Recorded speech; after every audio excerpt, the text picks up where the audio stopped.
Caribbean Newsline is brought to you by the Barbados Tourism Marketing, Inc.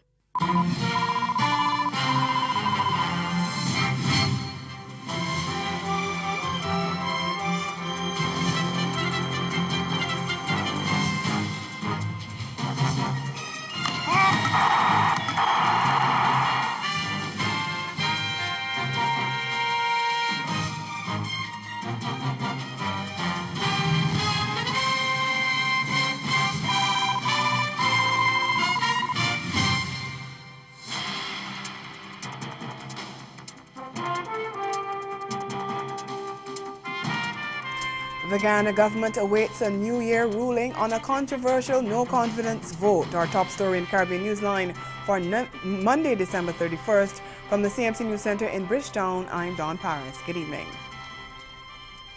The David Granger administration says it will await a ruling of the Speaker of Parliament, Dr. Barton Scotland, regarding the motion of no confidence passed earlier this month. The government has also hinted that it's willing to take the matter to court. Attorney General Basil Williams says when Parliament meets on a Thursday, government will rely on the Speaker's ruling on the consequences of the December 21st motion that was laid by Opposition Leader Barrett Jagdeo. Williams told a local television program that government's position has always been that the passing of the motion was not valid, since the opposition needed 34 instead of 33 votes for an absolute majority in the 65-member parliament. He says the Speaker has the power to revisit any decision he sees fit. Meanwhile, the government backbencher whose vote with the opposition allowed the motion to pass has defended his decision in a recent post on social media. Mr. Persaud reportedly posted a video on social media in which he made a statement which suggests he acknowledged taking a bribe to sell his colleagues with his vote in favor of the opposition in the recent confidence vote in the National Assembly. And even if I was paid, was it wrong to support the no confidence motion against the government? Many of you out there, many other MPs wanted to remove the government, felt the lack of confidence, but they didn't have the, I want to say a word, they did not have the audacity to.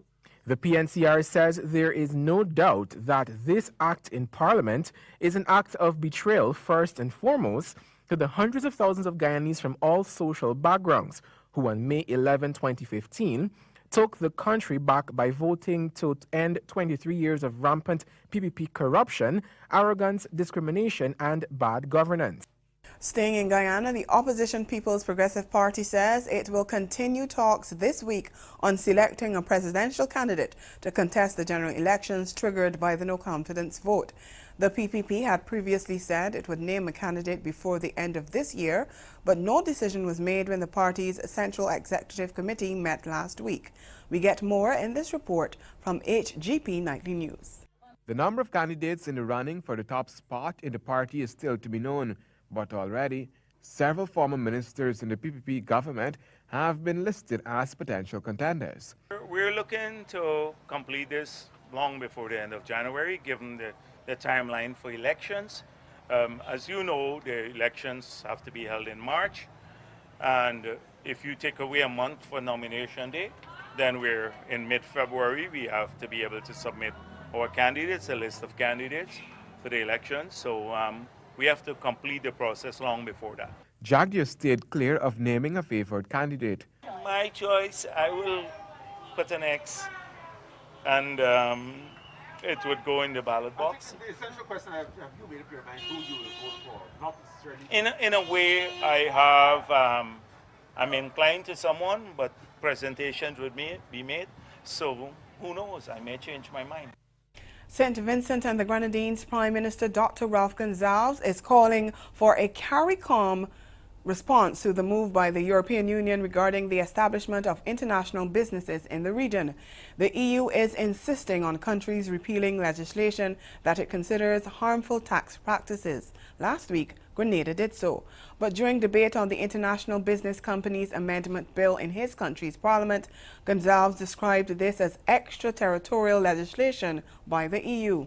He said, quote, "It appears as though some have surrendered or are inclined to surrender. Others have compromised and accommodated, but without any or much resistance. It is not too late for coordinated created resistance on a broad range of issues where our interests and those of the European Union do not coincide." End quote. Gonzalez said St. Kitts and Nevis and Barbados are reported to be crafting a path with some creative resistance, and in the case of St. Vincent, there will be a complete review of the company law system and the question of territorial taxation will be addressed. Coming up in Caribbean Newsline, a shake-up in the police force in one country and lawmen in another on high alert. Stay with us.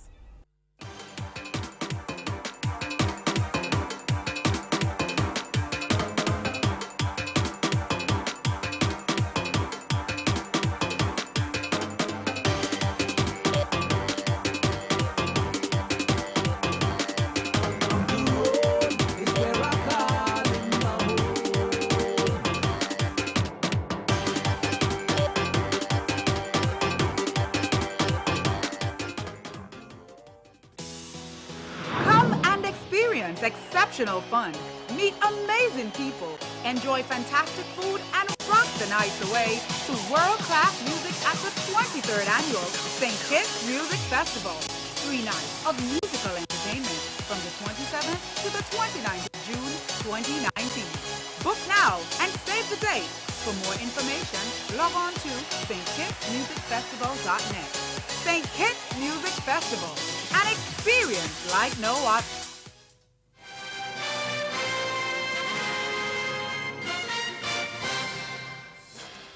Welcome back. The Trinidad and Tobago Police Force is in line for a shake-up. Commissioner of Police Gary Griffiths has confirmed that senior officers will be moved around based on their competence. The disclosure came just days after key evidence involving a major fraud matter went missing. CNC3's Mark Bassant reports. The front page article of the Trinidad and Tobago Guardian today, in which the mastermind of an organized online fraud racket may walk free after major evidence disappeared, has left Commissioner of Police Gary Griffith fuming. Speaking to Guardian Media Limited today, Griffith said he only learnt about the missing evidence after reading the newspapers today. Griffith said, "We had a situation where that report had been passed on by the head of fraud squad last week to an ACP, but it was never passed to any DCP or myself." Griffith said he viewed this as incompetence. He made it clear that the latest investigation had no bearing on his plans to effect an immediate shake-up of seniors at the level of Assistant Commissioner of Police. Griffith indicated he wanted to find the best suited persons for these positions moving into 2019. "I want to find the best horses for the courses," he told Guardian Media Limited. Another senior source familiar with the situation told Guardian Media Limited that the ACP for Crime, Erwin Hackshaw, and the ACP for Operations, Ainsley Garrick, are expected to be reassigned. Senior sources said that Garrick has not been attending ComStat meetings and has failed to follow through on several investigations involving police officers who have damaged police vehicles. Both men had only in August of this year been promoted to ACP, along with 5 others. In Jamaica, police in West Kingston are on high alert following receipt of intelligence that gunmen in the area are planning attacks against lawmen in the division. TVJ's Kirk Wright has the details. Sections of the corporate area have been under state of public emergency, and the zone of special operations has been ongoing in Denham Town. Still, police personnel in West Kingston are on high alert. According to a recent bulletin by the National Intelligence Bureau obtained by our news center, members of the reputed Fatherless and Socks gangs based in Rima and Trenchtown are planning to kill a sergeant and 2 constables. It is said that the lawmen are among JCF personnel who have been involved in constant operations aimed at disrupting the activities of the gangs. Fatherless and Socks gangs have been linked to major crimes in West Kingston, including extortion, contract killing, and robberies. The intelligence report notes that the 2 gangs need to be urgently sought out apprehended and strongly warned against carrying out the threats. The police notes that the attacks should not be taken lightly, as there have been numerous incidents in which the police have been challenged in the division. Staying in Jamaica, the government has dismissed calls for a postponement of the ban on single-use plastic bags that goes into effect on Tuesday.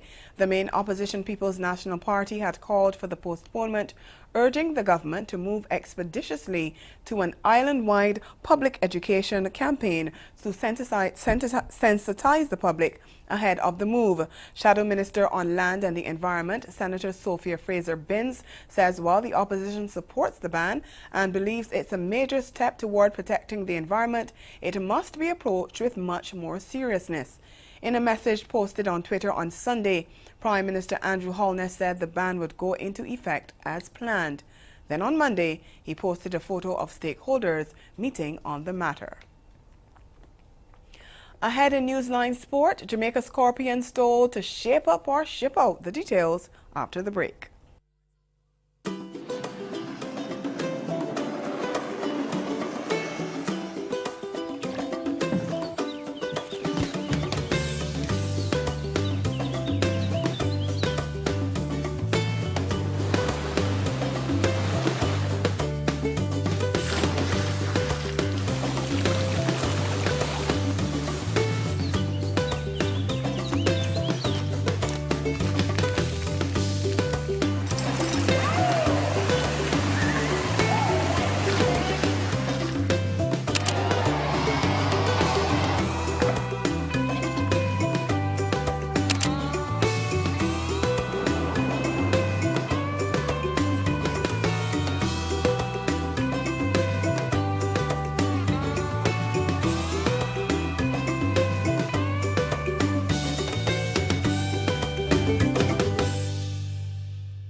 Barbados, renowned for its pristine beachfront and fantastic weather, continues to leave quite an impression on newcomers to the island and returning visitors. The Caribbean island, quite popular as a vacation hotspot, is not only beautiful due to its natural aesthetics. The island of Barbados continues to grow in popularity because of unique connections developed with our people, our culture.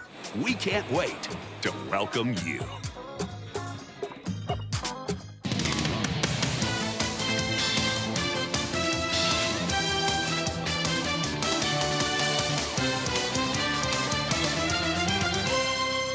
Now, cricket tops sport. The Jamaica Scorpions boss is calling on the franchise team to step up their game in the regional four-day competition or face the axe. The Jamaicans are due to take on the Windward Islands in a day-night fixture on January 4th at Sabina Park. TVJ's Denise Walters reports. Of the JCA, Courtney Francis, speaking with TVJ Sports, says interim coach Robert Haynes was introduced to the Jamaica Scorpions players on Thursday. Haynes, who was most recently in charge of the national under-19 team, will have his acid test on January 4 when the Jamaica franchise takes on the Windward Islands Volcanoes in a day and night encounter at home in the West Indies four-day tournament. And Francis made it clear that he expects to see a difference from everyone involved or else. Robert Samuels could not have been the only factor that would have impacted those performances. So therefore I made it absolutely clear to the players, along with the chairman of selectors, that they too have a responsibility and a role, and if we don't get the performance up, then they're going to lose their jobs too. It's as simple as that. As a cricketing nation, we must do better. Our players have attained a certain level of competence in the region and internationally that we ought to put in better performances. So that it's a non-negotiable. The 54-year-old Haynes, who previously coached the senior side between 1999 and 2006 and won the Caribbean Cup in 2004 to 2005, says his approach will be multidimensional to get the players to do better. It is also important that the JC is looking at to get a sports psychologist to work with these guys, because we need to know the mindset and how they're thinking. As a coach, it's for me also to identify the players who are coachable and who are willing to learn and to move and to go forward. Senior pace bowler Jerome Taylor is also of the view that with so much talent in the team, they have to step up as it goes beyond the coach. Coach, they have been trying their very best, but at the end of it all, the players are the ones that is going out on the park. So it is a case where people have to take the ownership to go out and put good performances together back to back and make sure that we can take home the bacon for Jamaica. The Scorpions are lying fifth in the 6-team standings on 5 points after one round. All other teams, except Trinidad and Tobago Red Force, have played twice. And Guyana Jaguars will be near full strength for their third-round domestic first-class clash with Barbados Pride next week, with the return of the West Indies trio of Chandra Paul Hemraj, Sherfin Rutherford and Raymond Reefer. And while batsman Shimron Hetmeyer, all-rounder Kimo Paul and leg spinner Devendra Bishu have been named in the 13-man squad, they will miss the game for varying reasons. All three are key players for Jaguars and will be missed against the Pride outfit, likely to feature several of their international players. But batsman Hemraj and all-rounders Rutherford and Reefer will add value to the unit, which has won both of their games in the tournament to top the tables. Selectors dropped batsman Trevon Griffith, wicket-keeper Tevin Imlak and all-rounder Ashkaya Prasad to make way for the Windies trio. Jaguars and Pride meet at Kensington Oval in Barbados next Friday. Over to the women's game, where West Indies captain Stephanie Taylor had little impact as her Sydney Thunder lost their second match of the Women's Big Bash League with a 6-wicket defeat to Perth Scorchers over the weekend. Sent in at Lilac Hill Park, the visitors rallied to 179 for 5 off their 20 overs, with opener Rachel Haynes top scoring with 50 off 40 balls and Indian star Harmanpreet Kaur getting 45 from 29 balls with a 4 and 4 sixes.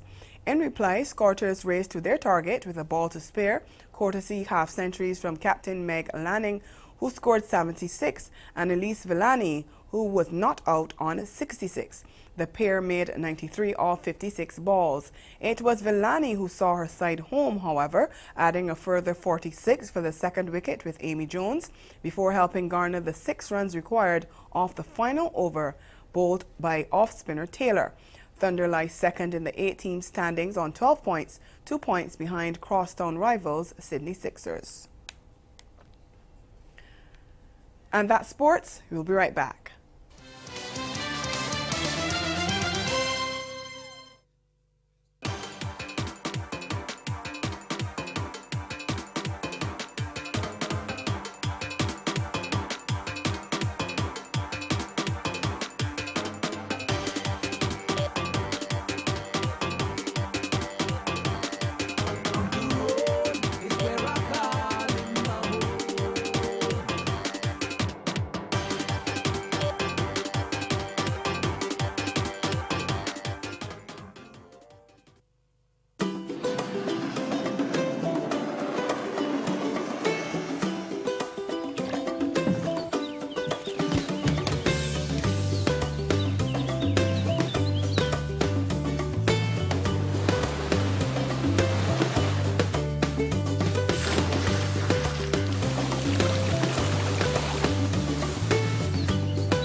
A recap of the day's top stories. The Guyana government awaits a New Year ruling on the controversial no-confidence vote.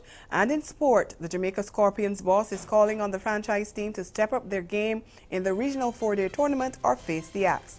And that's the final edition of Caribbean Newsline for 2018. We'll be back here again on Wednesday for the first newscast of the new year.